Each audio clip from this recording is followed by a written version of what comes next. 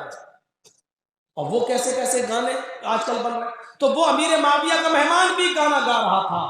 امیر معاویہ کی بیوی کو مل گیا لوز پوائنٹ. اپنے شوہر کے پاس آتی ہیں, اے اٹھو اٹھو, کیا ہے, مجھے فجر میں اٹھنا تم اٹھا رہی کیا, دیکھو کون سا مہمان لے کے آئے, کیا ہوا, ارے ادھر آؤ نا, کیا ہوا, ارے آؤ تو پہلے. پکڑا, چلو کھینچ کے لے گئے. سنو کھڑکی سے کہا, سن سنو. امیر معاویہ نے کہا, ارے سنو تو, نا کیوں سنو, کہاں بڑا گندا گانا گا رہا. بیوی کے سامنے بھی اس کو سنا نہیں جا رہا ہے. امیر معاویہ نے کہا, تم یہاں کیا کر رہی ہو؟ کہا, تمہیں بتانے آئی, دیکھو کس کو رکھ لیا تم نے گھر میں. پکڑا ہاتھ, کھینچ کے لے گئے. چپ, سو یہاں. تو رات میں جاگ رہی تھی اس کی کمی پکڑنے کے لیے, آج تک میرے لیے اتنا نہیں جاگی, اس کے لیے جاگی.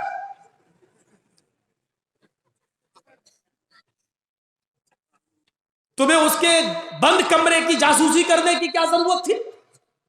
جب ہم نے اس کا کمرہ الگ کر دیا, اس کا سب کچھ الگ کر دیا, تو تم جاسوسی کیوں کر رہی ہو؟ تمہیں معلوم نہیں اللہ کے نبی نے فرمایا جب کوئی اپنے کمرے کے اندر بند ہو تو اس کے اندرون خانہ سے تمہیں کوئی مطلب نہیں ہونا چاہیے, وہ گھر کے اندر کیا کر رہا ہے کیا نہیں. کہتی میری غلطی ہے. کہاں تمہاری غلطی ہے, اس کی نہیں ہے. کہا وہ کیا کر رہا ہے اس کا رب اس جانتا ہے, لیکن تم نے جاسوسی کیوں کی, یہ غلط ہے, سو جاؤ. ہاں ٹھیک ہے, کروٹ بدلی, سو گئی. امیر معاویہ اب جاگ رہے ہیں, دیکھ رہے ہیں سوئی کہ نہیں سوئی. یہ سو جائے تب اس کو اکیلے میں سمجھاؤں. دیکھیے اپنی بیوی کے سامنے بھی سمجھانا پسند نہیں کیا, کہیں وہ یہ نہ سمجھے کہ میری انسلٹ کر رہے.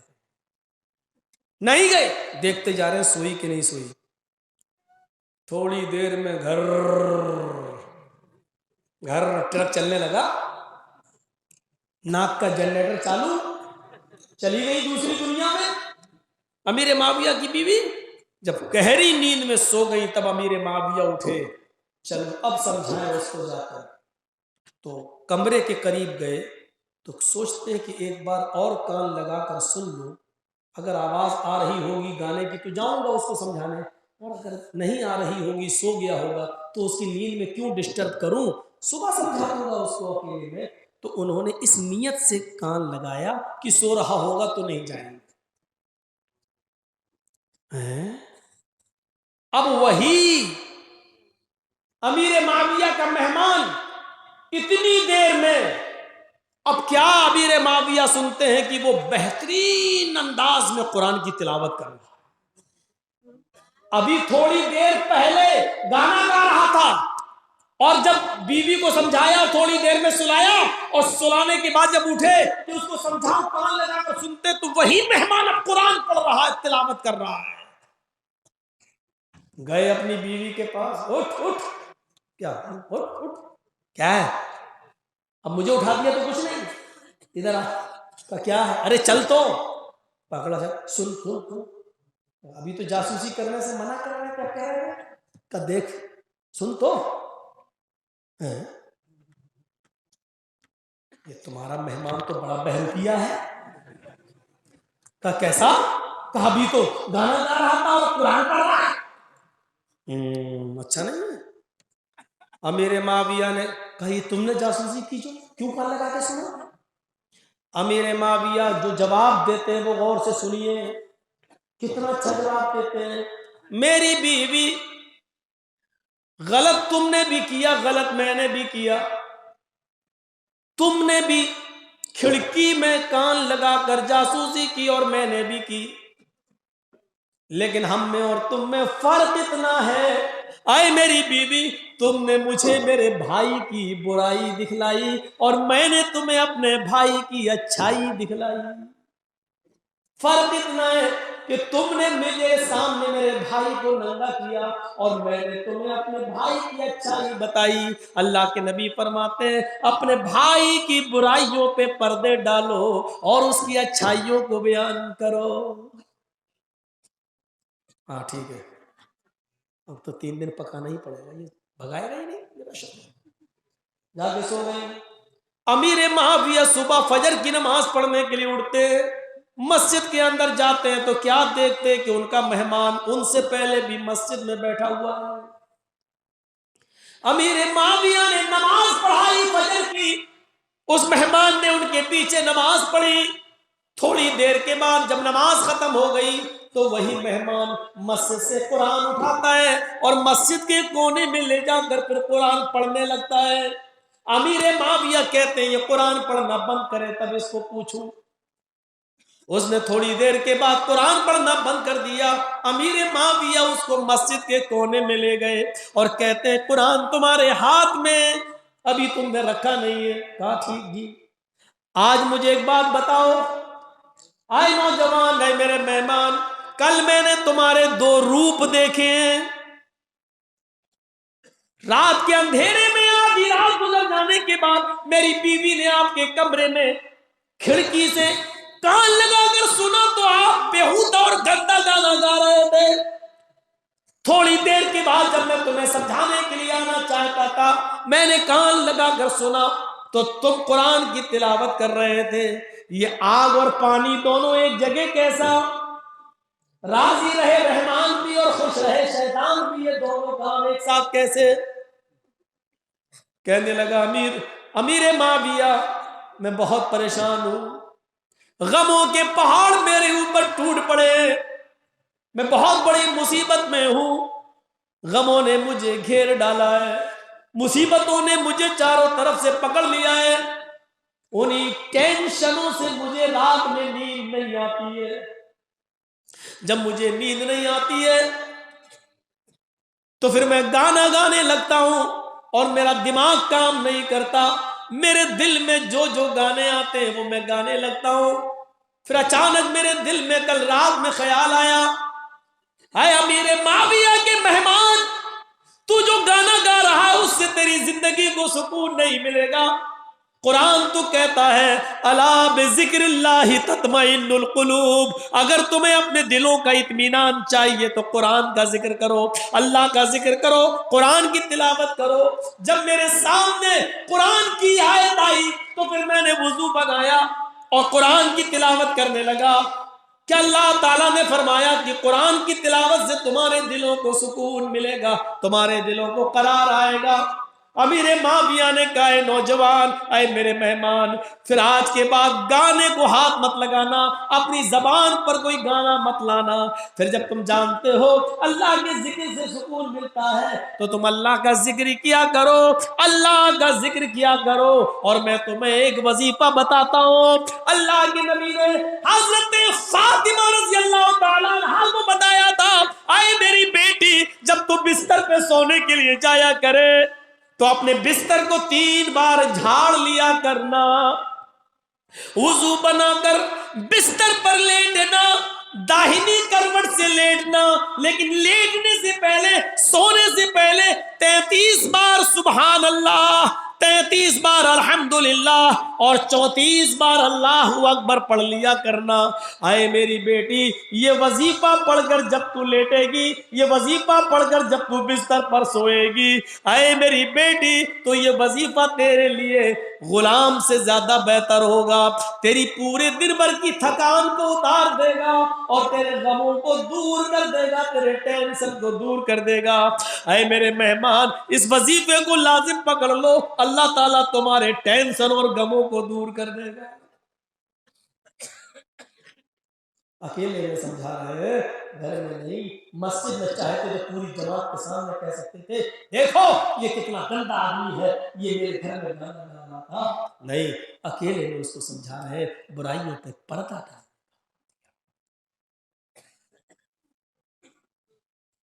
حضرت عمر فاروق کے پاس ایک بوڑھا آدمی آتا ہے، کہتا امیر المومنین ایک مسئلہ ہے، بتائیں گے؟ کہا کیا؟ کا مسئلہ یہ ہے کہ میری بیٹی بہت چھوٹی تھی، 4-5 سال کی، اس وقت میں اسلام لایا، اور اسلام لانے کے بعد میری بیٹی بھی اسی وقت اسلام لائی، ہم دونوں اسلام لے آئے، میری بیٹی میرے ساتھ 4 سال کی عمر میں اسلام لے آئی۔ میری بیٹی جب بڑی ہو گئی، بالغ ہو گئی، 15-16 سال کی ہو گئی، امیر المومنین بالغ ہو جانے کے بعد میری بیٹی ایک گناہ کر چکی، ایک گناہ کر بیٹھی، اور بالغ ہو جانے کے بعد اس سے زنا ہو گیا۔ سنیے، عبرت ملے گی۔ ایک دوسروں کو ننگا کرنے والوں، ایک دوسروں کی ماں بہن بیٹیوں کی عزت کو اچھالنے والوں، سنو، امیر المومنین میری بیٹی سے زنا کا صدور ہو گیا۔ میں جب گھر گیا، زنا کرنے کے بعد میری بیٹی بہت پچھتائی کہ میں کیا کر بیٹھی، یہ مجھ سے کون سی غلط حرکت ہو گئی، افسوس ہوا اس کو۔ میں گھر میں گھسا تو میں نے دیکھا کہ میری بیٹی کچن میں، اس نے چھری اپنے ہاتھ میں لے لیے اور وہ چھری سے اپنا ہاتھ کاٹ رہی ہے، اپنے پیر پہ چھری مار رہی ہے، اس نے اپنے سینے پر بھی چھری مار رکھی ہے، پھر اس نے اپنی گردن پر چھری رکھنے ہی والی تھی کہ اتنے میں میری نظر پڑ گئی۔ میں بھاگتا ہوا گیا اور اس کے ہاتھ کو پکڑ کے اس کی چھری کو زمین پر پھینکا۔ میں نے کہا میری بیٹی یہ کیا کر رہی ہو، میں نے تمہیں کبھی کوئی تکلیف نہیں ہونے دی، تمہاری زبان سے جو لفظ نکلا میں نے پورا کر دیا، پھر کیا بات ہے؟ کہنے لگی میرے ابو مجھ سے بہت بڑا گناہ ہو گیا ہے، میں اس دنیا میں جینا نہیں چاہتی ہوں، مجھے مر جانے دو۔ امیر المومنین، میں نے اس سے پوچھا بیٹی میں تیرا باپ ہوں، اگر کوئی غلطی ہوئی ہے، گناہ ہوا ہے تو اللہ سے توبہ کر، وہ غفور الرحیم ہے، بتا کیا غلطی ہوئی؟ کہنے لگی ابو مجھ سے زنا کا صدور ہو گیا ہے، میں زنا کر بیٹھی ہوں۔ امیر المومنین زنا کا لفظ سنا تو میرے پیروں کے نیچے سے زمین سرک گئی۔ میں اس کو کیا مارتا، وہ تو پہلے ہی مرنے کے لیے تیار تھی، میں اس کو کچھ ڈانٹ بھی نہیں سکتا تھا، اگر زیادہ ڈانٹ دوں تو وہ اپنے آپ کو چھری مار کر ہلاک کر لے، اس لیے میں نے کہا کوئی بات نہیں بیٹی، جوانی میں اکثر ایسی حرکتیں ہو ہی جاتی ہیں، اللہ سے ڈر، توبہ کر، استغفار کر، اور اللہ بہت بڑا غفور الرحیم ہے۔ امیر المومنین میری بیٹی اس دن کی تاریخ سے لے کر اب تک 2 سال کا زمانہ گزر چکا، 16 سال کے بعد آج وہ 18 سال کی ہو گئی۔ امیر المومنین وہ 2 سال سے صرف مصلی جانتی ہے، نماز جانتی ہے اور دعا جانتی ہے، اس کے علاوہ اس کو کوئی کام نہیں۔ اس نے کھانا کھایا پھر مصلی پہ بیٹھ گئی اور توبہ کرنے لگی، کھانا کھایا، اذان کا وقت ہوا، نماز پڑھی اور پھر توبہ اور استغفار کرنے لگی۔ وہ 2 سال سے اتنا روئی کہ جس چٹائی پر وہ نماز پڑھتی ہے، سجدے میں اس کے آنکھوں سے گرنے والے آنسوؤں سے چٹائی بھی بھیگ جاتی ہے۔ مجھے امید ہے اللہ نے اس کی توبہ ضرور قبول کر لی ہوگی، یہ تو اللہ ہی بہتر جانتا ہے۔ حضرت عمر فاروق نے کہا پھر میرے پاس کس لیے آئے ہو؟ کہا امیر المومنین مسئلہ پوچھنے کے لیے آیا ہوں۔ کہا کیا مسئلہ؟ کہا امیر المومنین اب میری بیٹی جب 18 سال کی ہو گئی، بالغ ہے، پہلی تھی، اب وہ اور بڑی ہو گئی ہے، اب میں چاہتا ہوں کہ اپنی بیٹی کا نکاح کر دوں۔ میری بیٹی کے ساتھ رشتہ آیا ہے، ایک بہت دیندار نیک لڑکا ہے، اس نے میری بیٹی کی عبادت کو دیکھا ہے، وہ میری بیٹی کی دعا اور استغفار کو دیکھ چکا ہے، وہ میری بیٹی کے نماز پڑھنے کو دیکھ چکا ہے، وہ میری بیٹی کو بہت نیک سمجھ کر اس نے نکاح کا پیغام بھیجا ہے۔ امیر المومنین میں نہیں چاہتا کہ اس لڑکے کا پیغام ٹھکراؤں، میں چاہتا ہوں کہ میں اپنی بیٹی کا نکاح اس لڑکے کے ساتھ کر دوں۔ تو پھر تم کو کس نے روکا؟ حضرت عمر نے پوچھا جب لڑکا نیک ہے تو پھر تمہیں کون منع کر رہا ہے؟ امیر المومنین مسئلہ یہ پوچھنا چاہتا ہوں کیا کہ اس لڑکے کو میں اپنی بیٹی کا پرانا والا واقعہ بتاؤں یا نہ بتاؤں؟ میری بیٹی 2 سال پہلے جو زنا کر بیٹھی ہے، میں زنا والی بات اس لڑکے سے کہوں یا نہ کہوں؟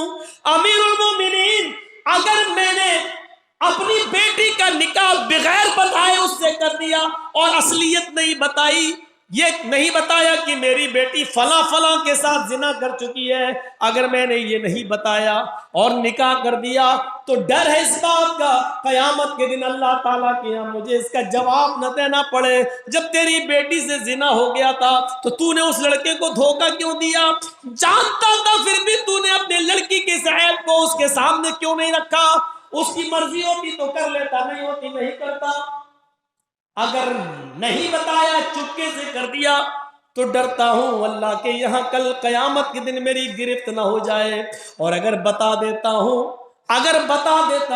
تو ڈرتا ہوں لڑکا میری بیٹی کی اس برائی کو سن کر کہیں رشتے سے انکار نہ کر دے، نکاح نہ چھوڑ دے۔ میں کیا کروں؟ اگر بتاتا ہوں تو نکاح چھوڑنے کا ڈر، نہیں بتاتا ہوں تو قیامت کے دن باز پرس کا اور اللہ کی حساب کتاب دینے کا ڈر، میں کیا کروں؟ حضرت عمر فاروق نے اپنے کمر سے کوڑا نکالا، ادھر کھڑا ہو، اس کو وہاں کھڑا کیا اور 5 کوڑے اس بوڑھے کو، اس لڑکی کے باپ کو 5 کوڑے مارے، وہ 5 کوڑے جھیل جاتا ہے، کہتا امیر المومنین آپ کا یہی رویہ رہا، آپ کا یہی سلوک رہا تو آپ سے لوگ مسئلہ پوچھنے بھی نہیں آئیں گے، پھر گناہ میں پڑتے رہیں گے۔ آپ نے مسئلہ پوچھنے والے کو ہی کوڑا مارا ہے۔ حضرت عمر نے جو جواب دیا وہ سنیے، حضرت عمر نے جو جواب دیا وہ سنیے، میں نے یہ کوڑا اس لیے نہیں مارا کہ تو نے مسئلہ پوچھا ہے، میں نے یہ 5 کوڑے اس لیے مارے ہیں، جب تیری بیٹی کے زنا کی بات تجھے اور تیری بیٹی کے علاوہ جب کسی کو نہیں معلوم تھی تو تو نے مجھے کیوں بتائی؟ جب تیری بیٹی سے زنا ہوا اور بیٹی نے تجھے بتایا تو جب تجھے اور تیری بیٹی کے علاوہ کسی کو نہیں معلوم تھا تو نے مجھے کیوں بتایا؟ کیا تجھے معلوم نہیں کہ اللہ کے نبی نے فرمایا کہ عیب پر پردہ ڈالو؟ پھر تو نے اپنی بیٹی کے اس عیب کا میرے سامنے اجاگر کیوں کر دیا؟ اس لیے میں نے تجھے کوڑے مارے۔ اب سن مسئلے کا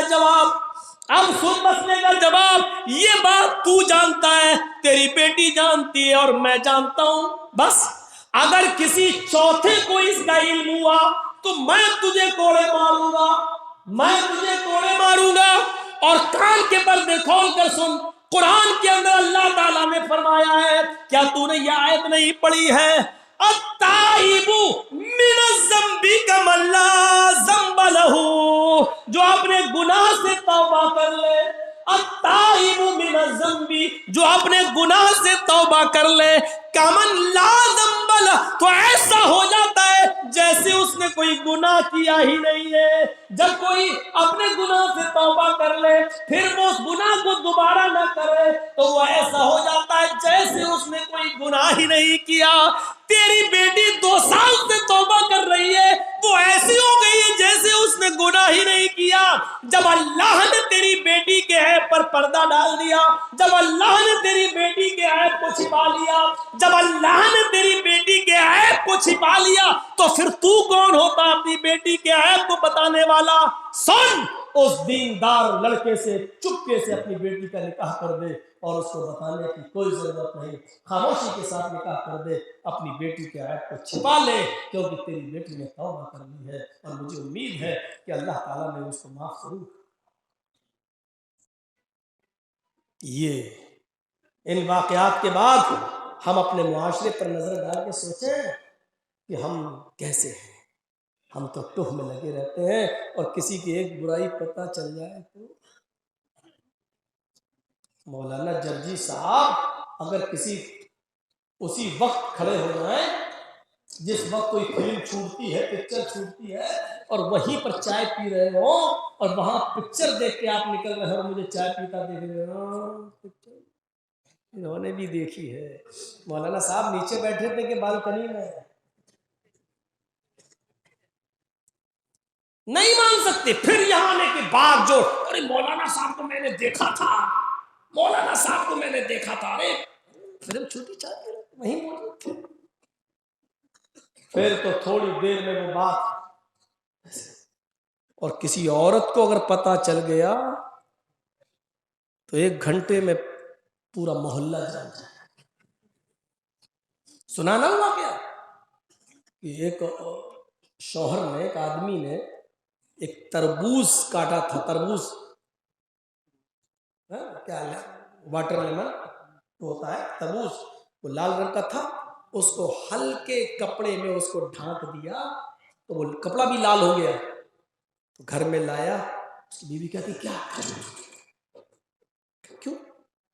ایک آدمی کی میں نے گردن کاٹ دی ہے، اس کو لے کے آیا ہوں، چپ چاپ رات ہوگی تو اس کو پھینک دوں گا کہیں، چپ چاپ کسی سے کہنا نہیں، کسی سے نہیں کہوں گی، چپ چپ۔ تھوڑی دیر کے بعد گاؤں کی ایک عورت آ گئی، اس کی نظر پڑ گئی، یہ کیا ہے کپڑا، کسی سے کہنا نہیں، کیسے کہ میرے آدمی نے کسی کی گردن کاٹ دی ہے، رات میں پھینک دی، کسی سے کہنا نہیں، تم میرے آدمی نے کہا کہ ہم لوگ بہنے بہنے کسی سے ہم کسی سے نہیں کہیں۔ 1 گھنٹے کے بعد پولیس آ گئی، کس کی گردن کٹی ہوئی ہے، جاؤ۔ آدمی نے کہا صاحب پورے گھر کی تلاشی لی، یہ صاحب دیکھ لیجیے، گھر کے آدمی نے کہا، اٹھا کے دیکھا تو وہ تربوز تھا، گردن کہا کہ صاحب کوئی گردن بردن نہیں ہے، میں دیکھنا چاہ رہا تھا کہ عورت کے پیٹ کا ہاضمہ کتنا مضبوط ہوتا ہے۔ وہ سمجھ گیا کہ راز کی بات اپنی بیوی کو بھی نہیں بتانا چاہیے۔ میں نے یہ کہا تھا اور اس نے ایک کو بتایا، وہ عورت یہاں سے گئی پورے گھروں میں خبر ہو گئی۔ تو عورت نہیں روک پاتی ہے، لاکھ اس کو راز کی بات سمجھاؤ، روک ہی نہیں سکتی ہے، وہ عورت ہی نہیں رہ جائے گی اگر وہ چھپا جائے گی۔ 4 عورتیں کہیں بیٹھی ہوں اور خاموش ہو جائیں، ہو ہی نہیں سکتا۔ وہ ایک بادشاہ نے انعام رکھا تھا، جو سب سے بڑا جھوٹ بولے گا اس کو سب سے بڑا انعام، جھوٹے کو انعام۔